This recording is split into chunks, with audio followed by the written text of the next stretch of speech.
Primera de Juan, capítulo 3, verso 4 hasta el 10. Primera de Juan,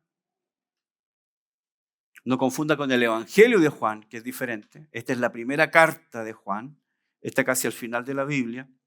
Primera de Juan, capítulo 3, verso 4, vamos a leer, siga en la lectura. Todo aquel que comete pecado, infringe también la ley, pues el pecado es infracción de la ley. Y sabéis que Él apareció para quitar nuestros pecados y no hay pecado en Él. Todo aquel que permanece en Él no peca. Todo aquel que peca no le ha visto ni le ha conocido. Hijitos, nadie os engañe. El que hace justicia es justo como Él es justo. Verso 8, el que practica el pecado es del diablo, porque el diablo peca desde el principio. Para esto apareció el Hijo de Dios, para deshacer las obras del diablo. Todo aquel que es nacido de Dios no practica el pecado, porque la simiente de Dios permanece en él y no puede pecar porque es nacido de Dios. En esto se manifiestan los hijos de Dios y los hijos del diablo. Todo aquel que no hace justicia y que no ama a su hermano, ¿qué dice? No es de Dios. Señor, oramos esta mañana en el nombre de tu Hijo Jesús y estamos parados delante de tu palabra.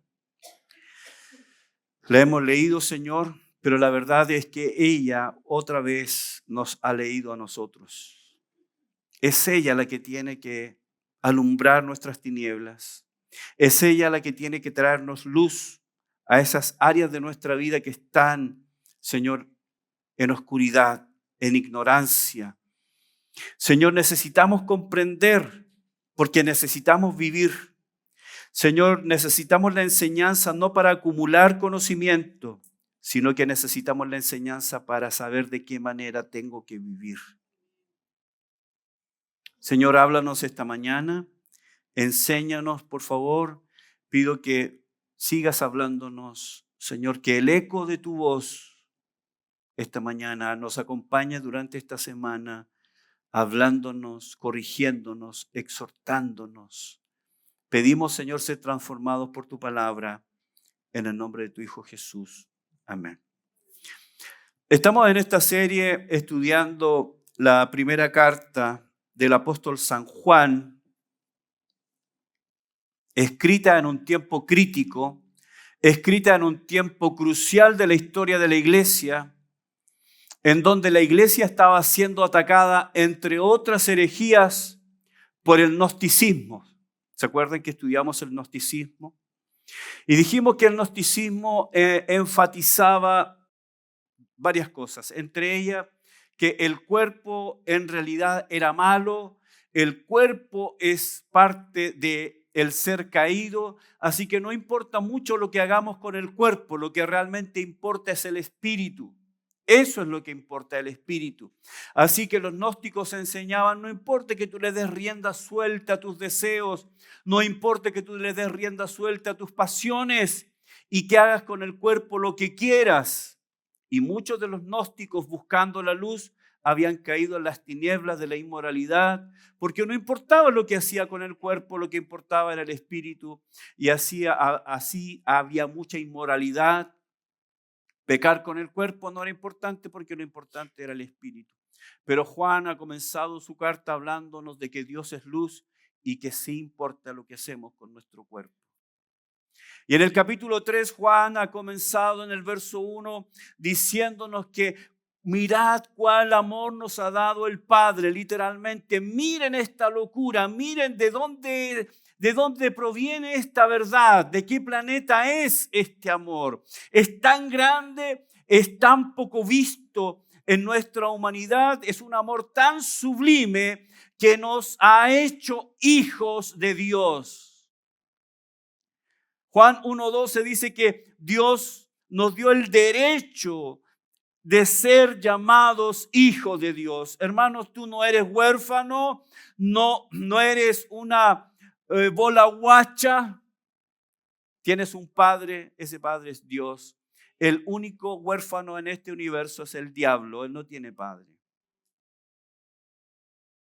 Entonces Juan ha comenzado esta carta para definir varias cosas y comenzando el capítulo 3, en el verso 3, Juan nos dice que aquellos que tienen esta esperanza, recuerden que en el capítulo 3, verso 1, 2 y 3, Juan nos ha dicho tres cosas. Uno, lo que somos. ¿Qué es lo que somos?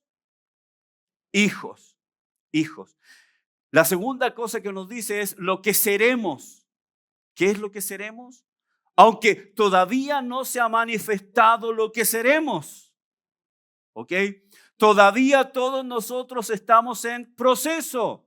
Nadie aquí ha llegado a la culminación de ese proceso.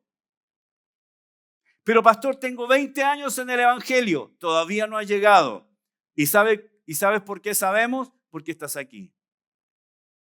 Porque estás aquí y todavía estás en proceso. Aún no se ha revelado lo que seremos, pero cuando Él se ha manifestado, le veremos como Él es y seremos como Él es. Esa es la promesa. Recobraremos esa imagen desde el principio, cuando Dios creó al hombre a su imagen y semejanza, y esa imagen y semejanza fue dañada por el pecado, sin duda. Pero cuando le veamos en esa manifestación gloriosa de nuestro Señor Jesucristo, le veremos tal como Él es, entonces seremos transformados tal como Él es. Eso es una garantía para cada uno de nosotros. Y la tercera cosa que dice Juan en el verso 3 es lo que debemos ser. ¿Y qué es lo que debemos ser? Todo aquel que tiene esta esperanza se purifica. Todo aquel que tiene esta esperanza se purifica. Juan no dice debería purificarse. Juan no dice tal vez podría purificarse. Tal vez si lo intenta podría purificarse. No, Juan dice todo aquel que tiene esta esperanza se purifica. Entonces, no es una opción. Si tú has nacido de nuevo, has creído en Cristo y eres salvo, la única opción que tienes es buscar pureza en tu vida, en tus actos, pensamientos, acciones, en tus relaciones interpersonales, en tu relación con Dios, en tu relación con el mundo, en todo buscar pureza. No es una opción para el creyente. ¿Cuánto entiende lo que digo? Entonces, por eso Juan comienza desde el verso 4, y lo vimos la semana pasada, ¿no? A explicarnos esta separación que hay entre el creyente y el pecado. Ustedes saben que estamos llamados a separarnos del pecado. Y lo primero que vimos la semana pasada es que el pecado es incompatible con la ley de Dios. Lo dice el verso 4. Todo aquel que comete pecado, y recuerden que ese comete pecado está en el tiempo presente, voz activa, participio, que dice que todo aquel que está constantemente, habitualmente, como su estilo de vida, cometiendo pecado, entonces está constantemente, permanentemente y voluntariamente infringiendo la ley. Entonces Juan nos va a dar 6 definiciones que nos separan o que deberían separar al creyente del pecado. Lo primero es que el pecado es incompatible con la ley de Dios. El pecado no tiene nada que ver con la ley de Dios. Completamente dispar. Hoy vamos a ver el segundo punto. El mensaje de hoy es que el pecado anula o desprecia o minimiza la obra de Cristo. Por lo tanto, tenemos esa incompatibilidad entre el creyente que ha nacido de nuevo y el pecado. La primera es que el pecado es incompatible con la ley. La segunda es que el pecado anula o minimiza. También podríamos llamar de la siguiente manera: desprecia la obra de Cristo. ¿Ok? ¿Qué pasó, pastor? ¿Vamos a poner música? Estuve leyendo un artículo especial sobre este canal del cable MTV. Ustedes saben que es un canal dedicado a la música, ¿cierto? Es todo lo que sé. No me interesa mucho este canal. Pero en un programa que duró más o menos 2 horas, y en donde estaban invitados varios artistas, ¿no? Músicos, rockeros de diferentes ramas de la música moderna, y ellos estaban hablando respecto de un tema. El moderador estaba dirigiendo la conversación y él había puesto el tema del que él quería que se hablara. Y el tema era pecado. ¿Qué es lo que piensas tú de pecado? ¿Qué es lo que piensas tú del pecado? ¿Qué es lo que piensas tú de lo que la iglesia llama a pecado y considera pecaminoso? Así que le preguntaron a un cantante si pensaba que el orgullo era pecado. Y él respondió, ¿el orgullo es pecado? ¡Wow! No lo sabía. Le preguntaron a una actriz famosa sobre el orgullo y ella dijo, no creo que el orgullo sea pecado, a no ser que algún idiota lo haya inventado. Le preguntaron a otro líder de una banda de gran éxito si pensaba que la lujuria era pecado y él dijo, la lujuria es por lo que vivo. Es por eso que me uní a la banda. Otro músico le preguntaron si él pensaba que la ira era pecado y él respondió, la ira no es un pecado, la ira es necesaria. ¿Por qué? Porque por medio de ella nos libramos de la tensión, porque la vida es tensión, la vida trae tensión. Cuando le preguntaron sobre el orgullo, él respondió, definitivamente el orgullo es algo obligatorio en mi vida. El programa de MTV concluyó, como era de esperarse, con una declaración conjunta prácticamente unánime de que no había nada que fuera absolutamente correcto o absolutamente malo, que no había nada realmente malo o bueno, no había nada completamente santo o pecaminoso. Entonces, ellos llegaron a la conclusión de que nada era absolutamente bueno, nada absolutamente malo, nada completamente pecaminoso o santo. Y dijeron en conjunto, el pecado más perverso del mundo, escuche la declaración de estos músicos, el pecado más perverso del mundo es la actitud santurrona y aguafiesta de la iglesia que piensan que el pecado ofende a Dios. Así que ellos dijeron, no hay pecado. El único pecado es ser un aguafiesta, es ser un santurrón.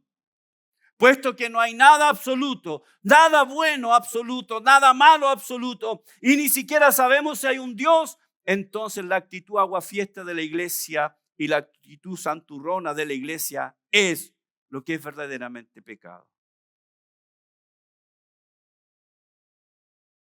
Es decir, hermanos, esto es una expresión de lo que hay en la mente y en el corazón de millones de personas respecto del pecado.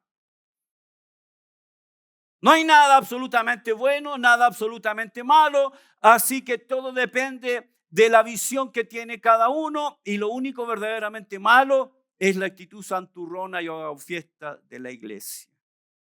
Es casi como decir, no existe pecado, no hay pecado. La declaración, obviamente, de este grupo de artistas con respecto del pecado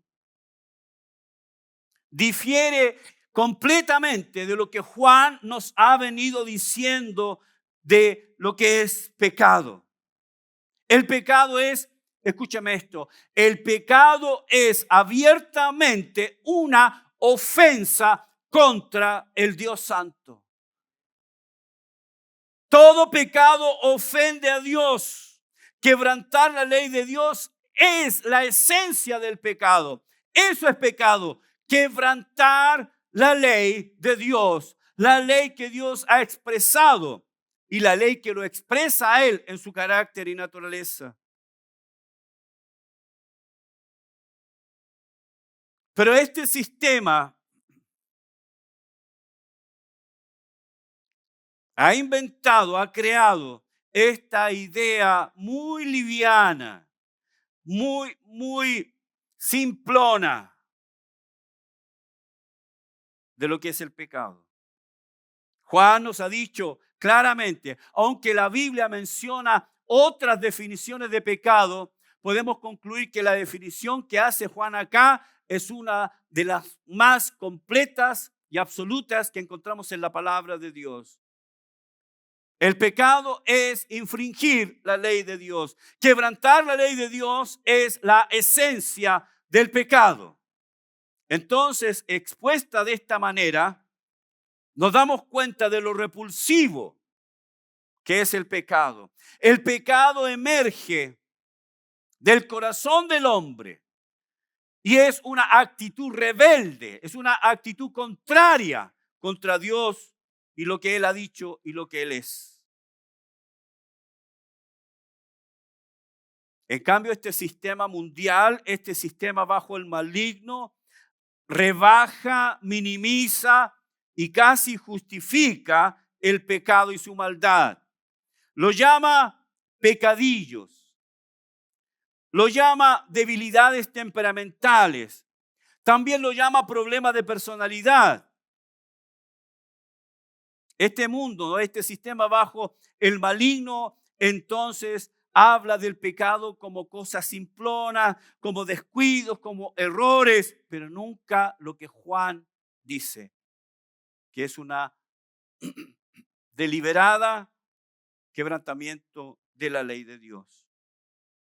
Juan entonces nos dice que el pecado es una infracción de la ley.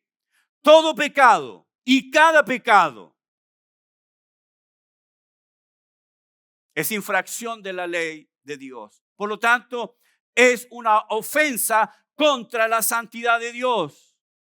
Eso es pecado. Y no es como la iglesia romana ha declarado y dividido entre pecados veniales y pecados mortales. Los pecados veniales son aquellos que no matan la gracia. Los pecados mortales son aquellos que matan la gracia y sentencian casi directamente a la persona al infierno. Es por eso que casi todos los creyentes romanos definen su pecado como pecado venial. Mentirita blanca, mentirita verde. Ay, pero una canita al aire no le hace mal a nadie. Ese hombre no es tu esposo, sí, pero no está muerto.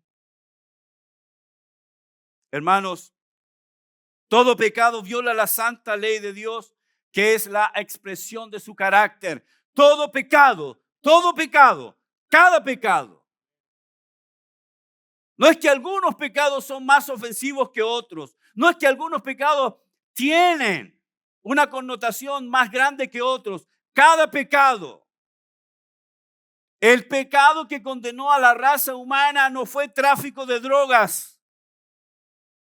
El pecado que condenó a la raza humana a la perdición no fue inmoralidad, no fue incesto, no fue violación, no fue prostitución.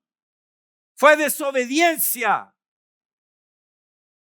Para que entendamos las consecuencias del pecado, el hombre desobedeció a Dios y quiso levantarse, él quiso erguirse como Dios y hacer las cosas a su manera. Eso es pecado y condenó a la raza humana a la perdición.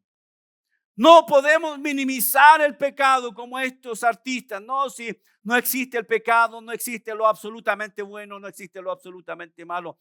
Todo pecado es violación de la ley de Dios. ¿Sabe cuál es el problema? Que todavía pecamos. Todavía cometemos pecado. Nuestros actos, nuestras actitudes, nuestros pensamientos nuestro comportamiento. Entonces Juan nos ha dicho claramente, que todo pecado es violación a la santa ley de Dios, que es una representación de su carácter. Entonces, en el verso 3, Juan dice que todo aquel que tiene esta esperanza se purifica. Todo creyente que ha nacido de nuevo, entonces, como su meta, como su objetivo, todo aquel que ha nacido de nuevo debe buscar intencionalmente la pureza. Debe estar buscando la pureza, debe estar buscando apartarse del pecado, debe estar buscando separarse de aquello que lo lleva hacia el pecado. Esto no es pasivo, es activo, hermanos.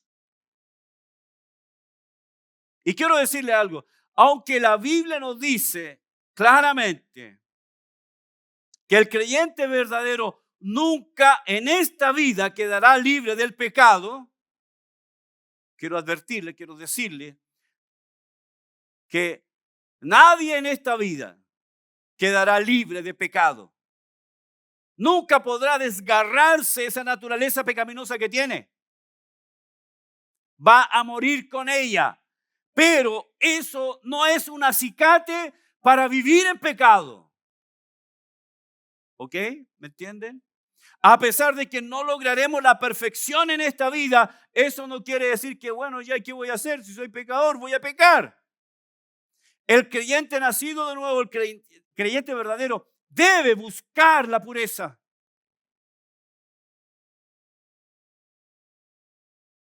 Martin Lloyd Jones dice lo siguiente: tengo un deseo en mi corazón. ¿Cuál es el deseo que tú tienes en tu corazón?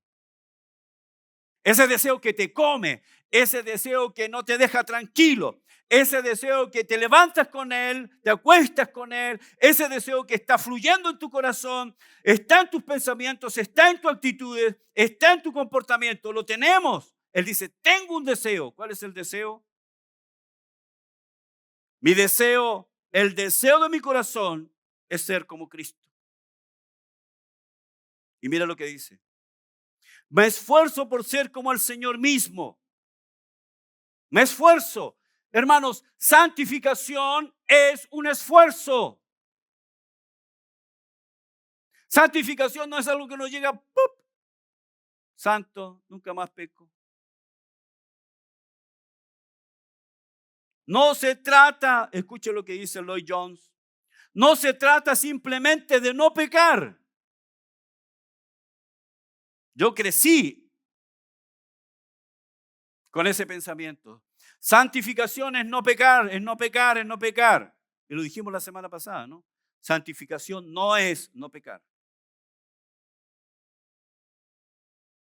Él dice, no se trata simplemente de no pecar, sino de que soy positiva y activamente puro, como Él es puro.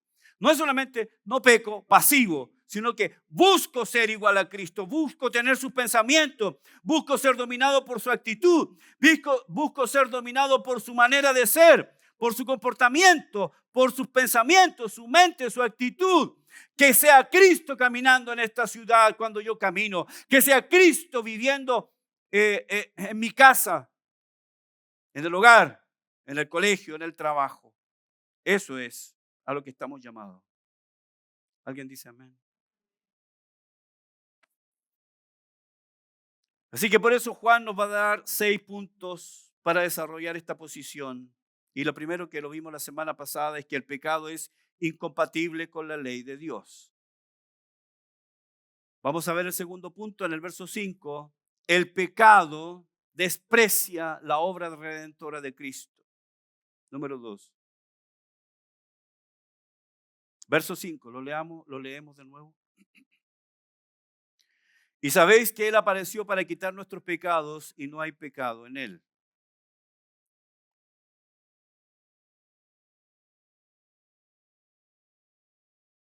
La psicología moderna trata al hombre como un ser esencialmente bondadoso. Nace con una bondad intrínseca, una bondad natural. Recuerdo años atrás escuchar de un líder de un movimiento misionero, tal vez ustedes lo ubican, se llama Jucum.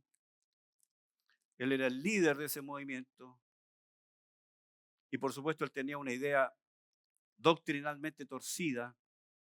Y él decía, porque había nacido su hija, su primera hija, y dice que él la miraba en la cuna y la miraba con esos gestos y la miraba con sus manitos moviéndose y sacando la lengua como son los bebés, ¿no?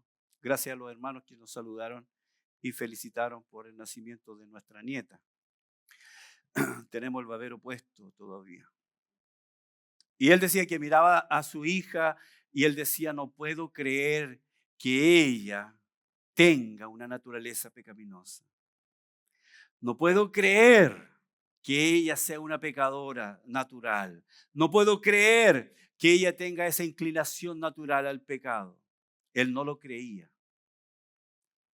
Bueno, la psicología moderna enfatiza en eso. La psicología moderna considera al hombre esencialmente bueno, que el hombre nace con una bondad intrínseca, una bondad natural. Así que el psicólogo moderno desestima la revelación divina en cuanto al hombre y su estado caído. Porque, de acuerdo a la psicología, el hombre nace esencialmente bueno. Y la razón de la maldad y el pecado, siguiendo los postulados de la psicología moderna, son el resultado del medio ambiente en el que la persona crece y se cría. Un mismo niño en diferentes ambientes será completamente diferente. ¿Por qué? Porque el ambiente determina el comportamiento. Es el ambiente. Un niño que ha crecido en un ambiente hostil, de carencias, necesidades, falto de uno de los dos progenitores, normalmente el padre, en donde se hace imposible prosperar, en donde escasean los elementos más básicos, las necesidades básicas no son suplidas, entonces ese ambiente generará y creará una persona antisocial. Un niño que ha crecido en ese ambiente es un candidato a convertirse en un criminal. ¿Por qué? Porque el ambiente. La mentalidad moderna es que el agresor en verdad es un ser agredido. El asesino en verdad, él primero fue agredido y él está respondiendo a esa agresión. Un ser humano que ha sido violentado y abusado por la crueldad de este sistema, entonces él buscará ciertas, y así lo llaman, compensaciones. Porque buscará hacer justicia con su propia mano. En palabras sencillas, hermanos, lo que la psicología quiere decirnos es que va a exculpar al pecador. El pecador no tiene la culpa, el asesino no tiene la culpa, el ladrón no tiene la culpa, el violador no tiene la culpa la tiene esta sociedad. Por eso tenemos que cambiar este mundo de tantas injusticias.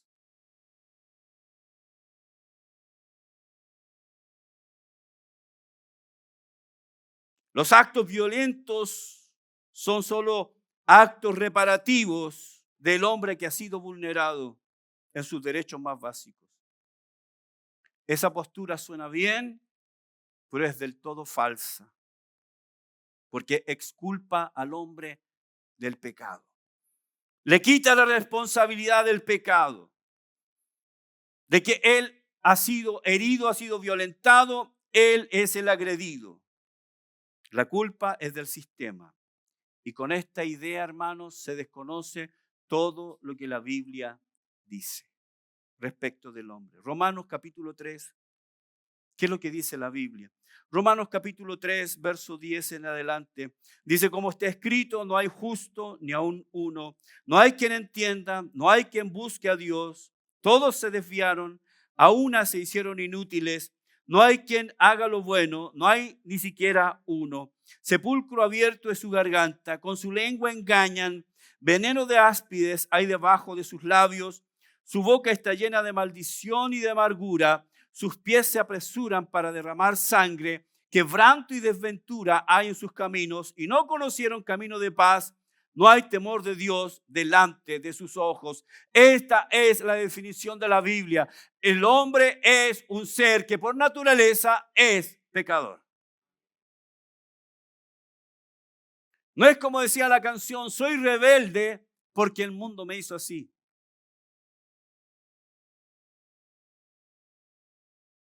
Soy rebelde porque nadie me amó. ¿Cómo era la canción? Algo así decía, ¿no? Soy rebelde porque el mundo me hizo así. Mentira, hemos nacido con un corazón caído, con un corazón pecaminoso. Nuestra primera inclinación es querer mandar a nuestra madre, ¿sí o no? Sí, la Aurorita ya está queriendo mandar a la Bernardita. No tiene ni una semana y ya quiere gobernar la casa, que todo gire en torno a ella.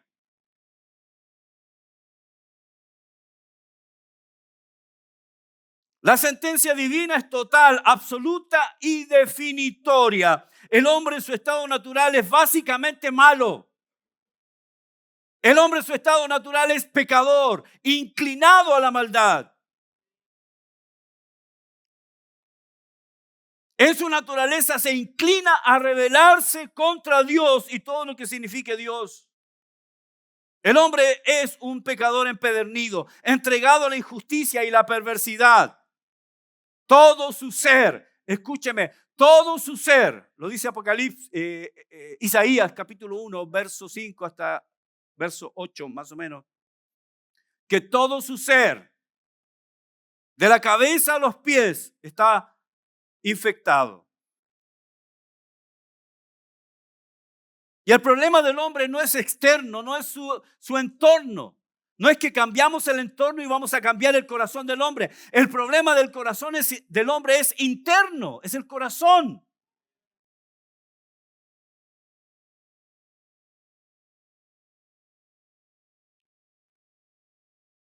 Entonces el hombre tiene un corazón pecaminoso, un corazón caído, una mente caída. Entonces la visión del hombre natural respecto de Dios también está distorsionada. El hombre en su estado natural no es capaz de ver a Dios como realmente Dios es. El hombre ha dibujado una caricatura de Dios, ha pintarrajeado una figura divina que dista diametralmente a lo que Dios ha revelado de sí mismo en la Escritura. Desde esa perspectiva, el hombre natural ve a Dios como un anciano con una barba, que es bonachón, buena gente, incapaz de hacer nada contra el hombre porque el ser humano es esencialmente bueno. El Dios creado por el hombre carece de postulados morales absolutos. El Dios que el hombre ha creado en su mente torcida, en su mente caída, es un Dios que no tiene postulados morales absolutos. Y es tanto que se parece al hombre mismo, porque debe tener alguna falla, algunos errores, debe almacenar en su corazón cierta maldad, porque permite la maldad en el mundo. Entonces este Dios que ha creado al hombre es un Dios tan parecido al hombre. Porque si Dios fuera como dice la Biblia, que es bueno, entonces ¿por qué permite los tsunamis? ¿Por qué permite la peste? ¿Por qué permite el cáncer? ¿Por qué permite el dolor? ¿Por qué permite la muerte? ¿Por qué no termina de una vez con Satanás? Entonces el Dios que el hombre ha creado a su imagen es tan malo como su corazón es malo.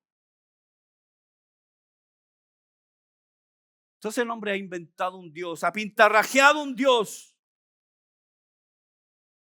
que tiene algo, que debe tener algo malo. Cuando hablamos con gente en la calle y nos dicen, no, pero si Dios realmente existiera, ¿por qué hay enfermedades? ¿Por qué hay dolor? ¿Por qué hay muerte? ¿Por qué hay injusticia? ¿Por qué hay robo?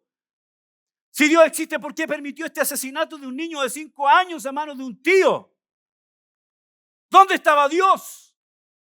El hombre ha inventado un Dios equivocado. Pero Juan nos ha dicho categóricamente que nuestro Dios es luz y en Él no hay ni la más mínima expresión de maldad. En Él no hay maldad. Él es la expresión máxima de santidad. Ningún pecado tiene relación con Dios y ningún pecado será tolerado en su presencia.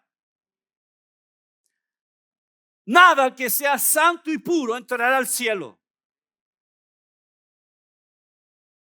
Dios no tiene relación con el pecado. Y quiero decirle, hermano, ningún pecado quedará sin castigo. Ni uno solo. Ni uno solo. Ni uno solo. Porque Dios hará justicia ese magno día, ese día de la revelación del Señor Jesucristo. Él traerá aquellas cosas a la luz y cada hombre, mujer, niño o niña enfrentará un tribunal. Y aquellos que no han nacido de nuevo enfrentarán el juicio del trono blanco. Y aquellos que han hecho maldad, han hecho daño, han matado millones de niños en el vientre de su madre, enfrentarán la justicia de Dios.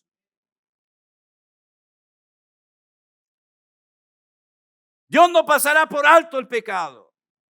Dios no pasará por alto la maldad. Dios no se tapa como, ay, voy a dejar que pequen, no voy a mirar.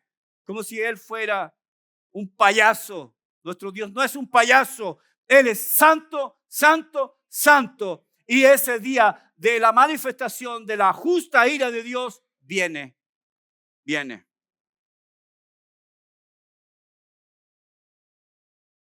Es por eso, hermanos, que es tan importante considerar la obra redentora de Cristo. Es por eso que la condición del hombre era tan calamitosa, tan perdida, tan completamente perdida, la condición de cada uno de nosotros completamente perdida. Camino al infierno, íbamos derecho al infierno, sin ningún reparo.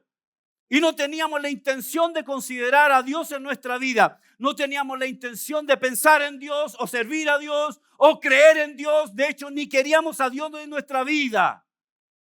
O como alguien ayer me dijo en el evangelismo, dijo la típica frase, yo creo a Dios a mi manera. Claro, creo en Dios, soy una persona buena, creo en Él a mi manera. Cuando yo iba camino al infierno a mi manera, Dios apareció en mi vida. Apareció en tu vida también. Puesto que estábamos tan completamente perdidos, Dios apareció en nuestro camino. Dios apareció en nuestro camino porque Él nos escogió desde antes de la fundación del mundo. Estamos en la mente de Dios antes que Él comenzara la obra creadora. Estamos en la mente de Dios. Estábamos en sus pensamientos. Me vuelve loco esa frase. Antes de la fundación del mundo. Antes de que Él creara los ángeles, antes que Él creara cualquier cosa, antes que creara este inmenso universo. ¿Sabes qué? Si viajáramos a la velocidad de la luz,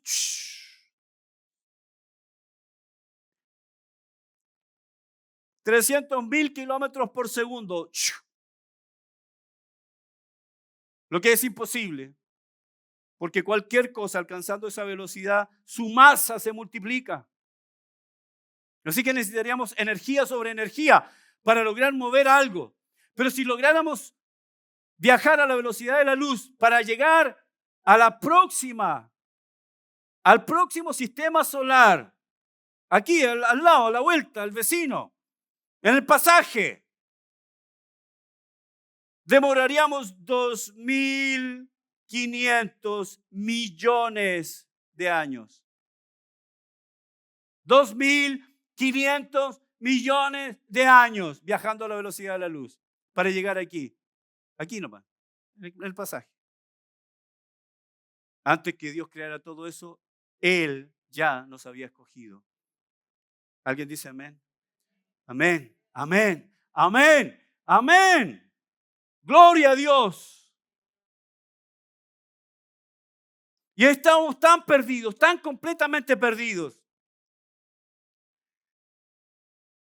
Y no es que yo cambié, porque yo no cambié. Yo no busqué cambiar, nunca quise cambiar. No tenía idea del cambio. Pero Dios me llamó. El Señor me llamó.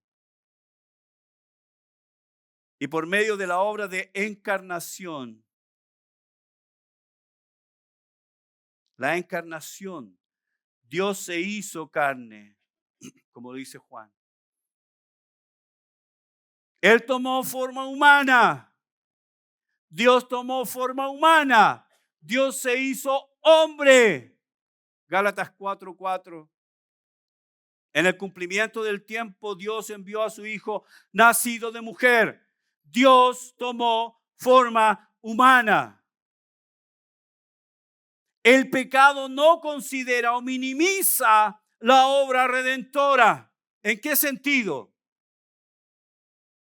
El pecado por sí mismo es engaño. El pecado es un engaño. Y hay millones de personas que creen que van a entrar al cielo porque son buenas personas. Eso, hermano, es pecado. Porque no considera la obra redentora.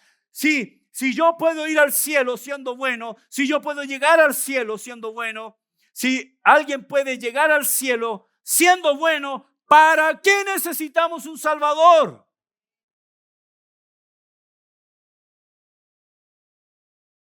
¿Para qué lo necesitaba? No era necesario.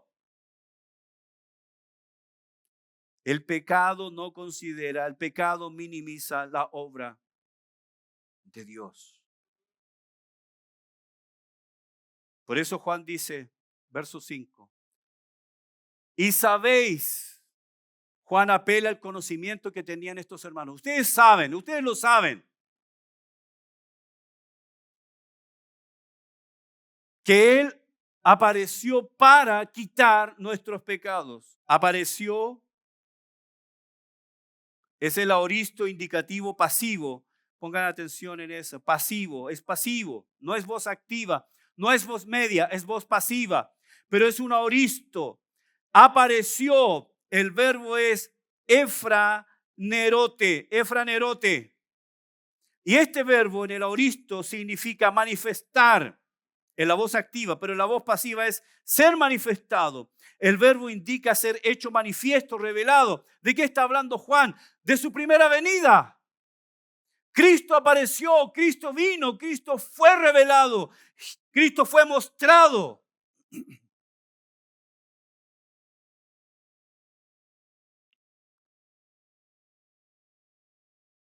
Puesto que el hombre está completamente perdido y no puede salvarse a sí mismo, por esa razón era necesario un Salvador.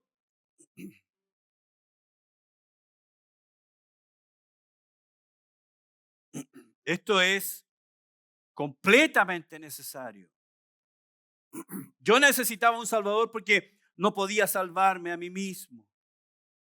¿Por qué? Porque no hay nada suficientemente bueno en el hombre que pueda darle salvación. No hay nada suficientemente bueno en el hombre que pueda dar satisfacción a las demandas santas de Dios. Entonces, hermanos, para eso apareció. Para eso apareció, dice Juan, para quitar el pecado. Quitar también es un aoristo. El aoristo apareció, habla de un acontecimiento específico en el pasado, algo en la historia. ¿Qué es eso? La encarnación, puntualmente. Para eso apareció. Cristo nació para quitar de una vez. El verbo quitar, are, tiene tres significados. Primero, levantar del suelo, como alguien levanta algo. Segundo, levantar para cargar. Y tercero, llevar o quitar. ¿Para qué apareció Cristo? ¿Para qué apareció? En su primera venida, Él vino para quitar el pecado.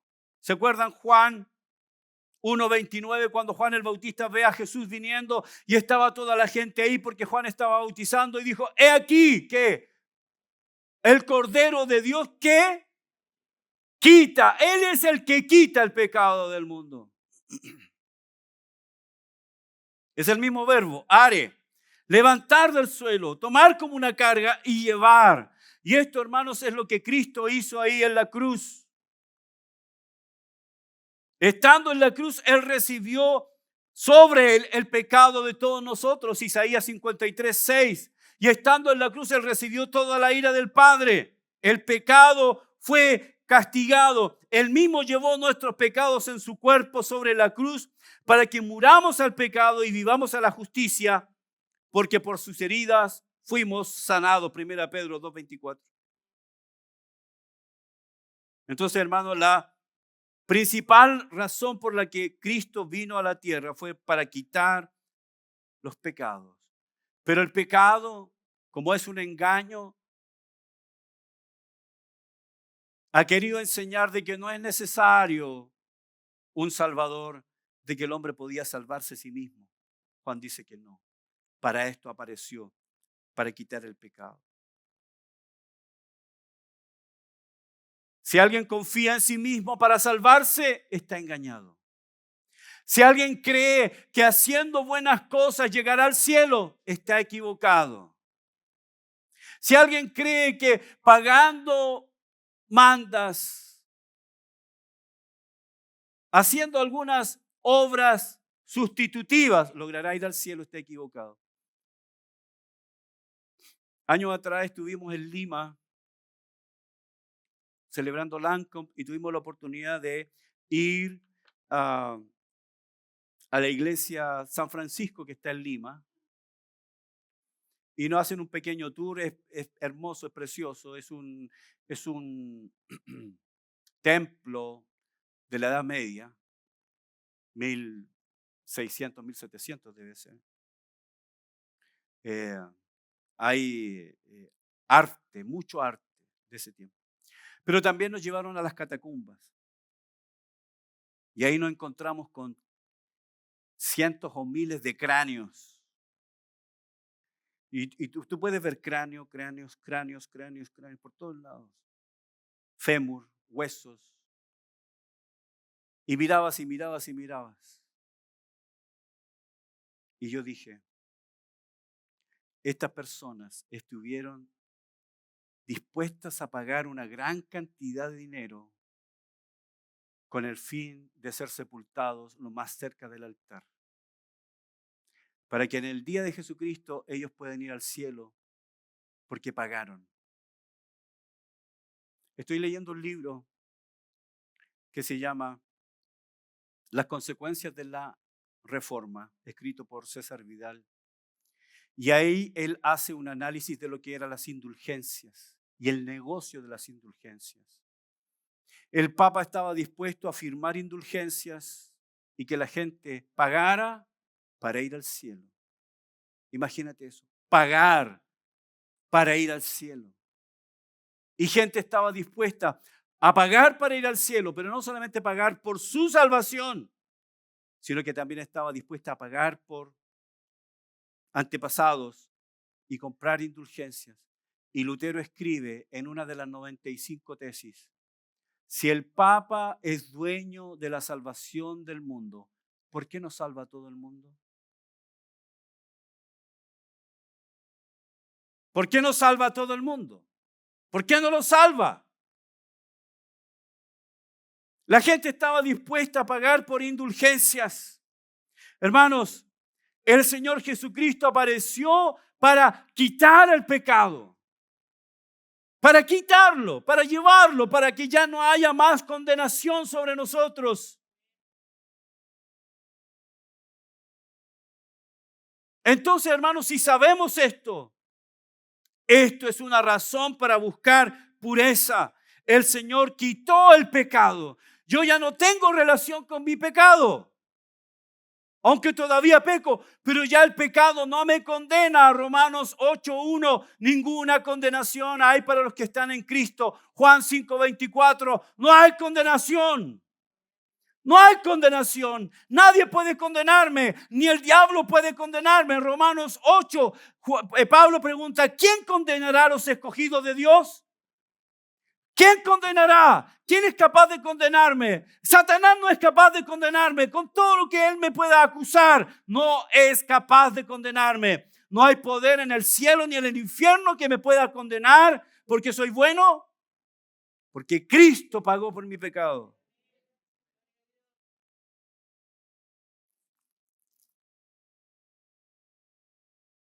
Para eso apareció.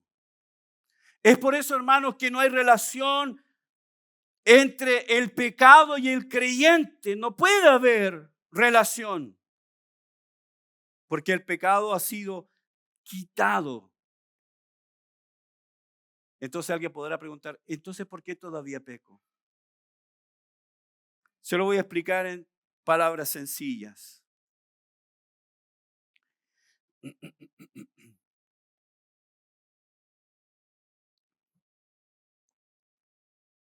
No podemos por nosotros mismos quitar la pena del pecado. ¿Cuál es la pena del pecado?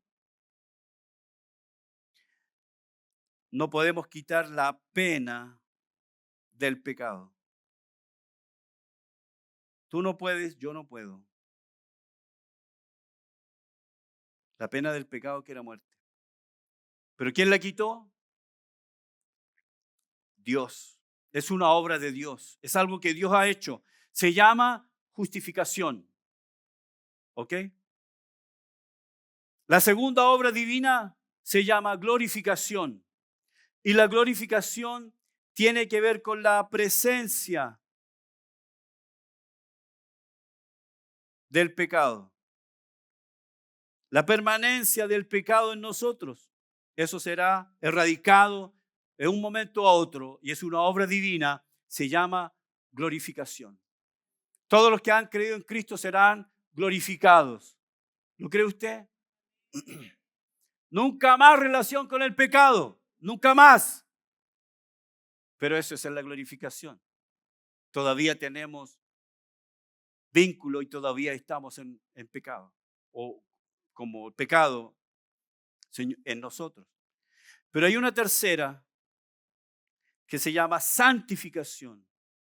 Y en la santificación, el Señor está, tiempo presente, librándonos del poder del pecado.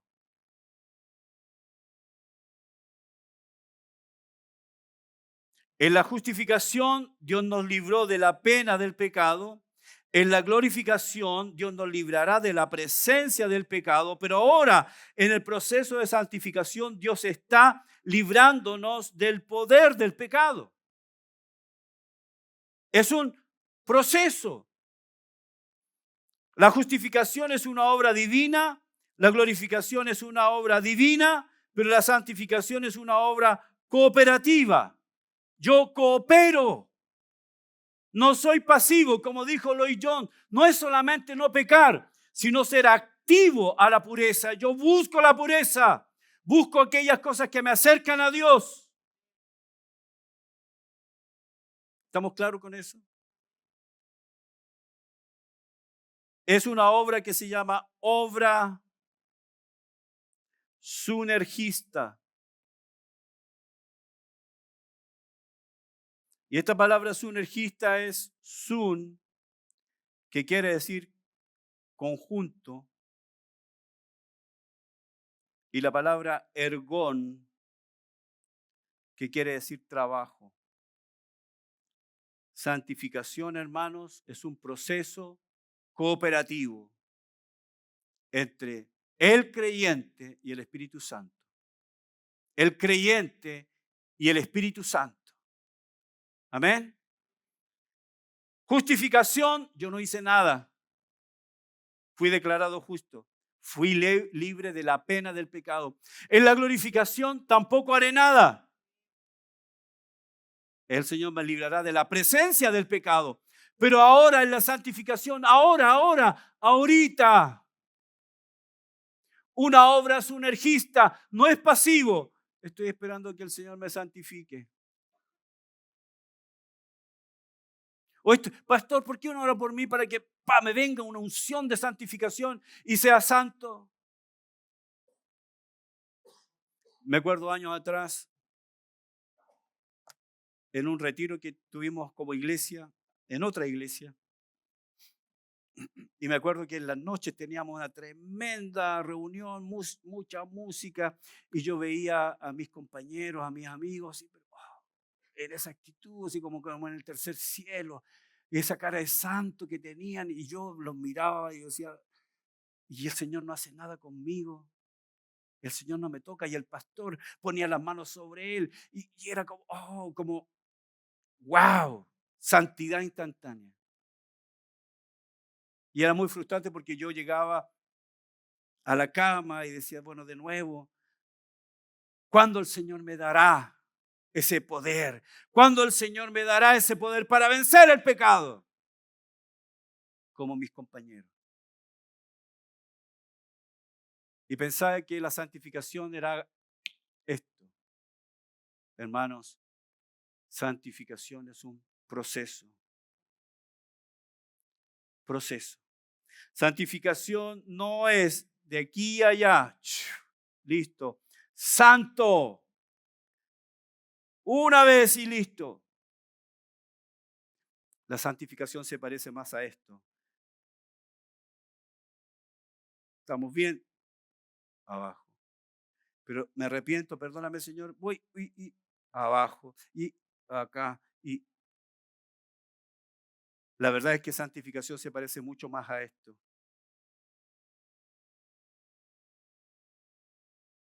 Es un proceso. Es un proceso constante, cada día. Seguramente vas a experimentar valles de desaliento. Seguramente vas a experimentar valles en que ves que tu carne está dominando y está controlando tu actitud, tu lengua, tus pensamientos, y dices, tal vez ni siquiera soy cristiano. Tal vez muchos de ustedes han sido tentados en áreas que ni siquiera se atreven a confesar. Tal vez muchos de ustedes han sentido la tentación de algo que, ¿por qué estoy pensando esto? ¿Por qué soy tentado en esto? ¿Por qué vienen esos pensamientos lujuriosos a mi mente? Esos deseos que antes no tenía y ahora que soy cristiano vienen. ¿Realmente soy salvo? ¿Realmente soy creyente?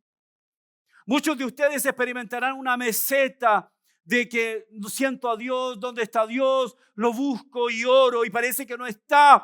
Y pareciera que fuera un desierto, un momento tan seco, tan seco, tan seco de mi vida. ¿Dónde está Dios? Y parece que estoy dando la hora como cristiano. Eso es porque no entendemos la obra sinergista de santificación. Hermanos, habrá momentos en tu vida negros, oscuros, que pareciera que realmente no eres creyente y dices, ¿soy o no soy? Que harán dudar tu salvación. Pero la Biblia nos dice que si hemos creído y hemos confiado en Él, hemos recibido el derecho de ser llamados hijos de Dios. Por eso Juan dice, somos hijos. Somos hijos. Todavía no se manifiesta lo que hemos de ser, pero cuando Él se manifieste seremos iguales a Él porque le veremos tal como Él es. Por eso, porque tenemos esta esperanza y caminamos en esperanza porque nadie ha visto a Dios. Tú caminas en esperanza, yo camino en esperanza, yo vivo en esperanza que algún día Dios me separará de este cuerpo de muerte, como dijo Pablo. Cuando dijo, miserable de mí, ¿quién me librará de este cuerpo de muerte? Llegará ese día que se llama glorificación y ya no habrá presencia de pecado. Pero mientras tanto, sigue.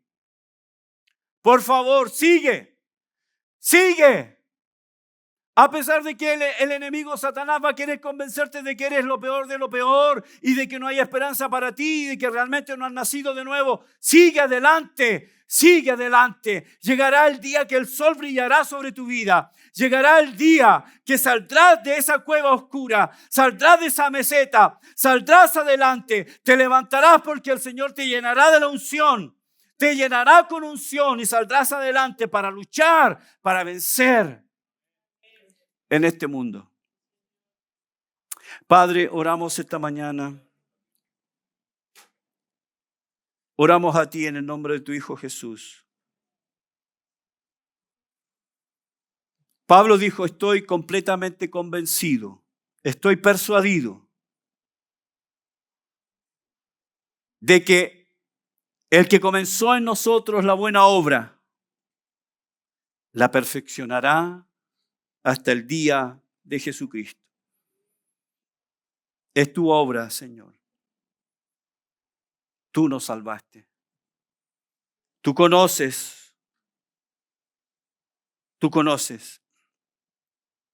las áreas en donde luchamos. Tú las conoces, Señor. Tú sabes. Tú sabes de ese pecado que me avergüenza. Tú sabes. Tú lo sabes. Ese pecado, Señor, que me avergüenza. Ese pecado, Señor, que si estuviera en la mente, en el conocimiento de muchos, sería la razón de desprestigio. Estamos aquí, Señor, con honestidad, lo más honesto que podemos ser.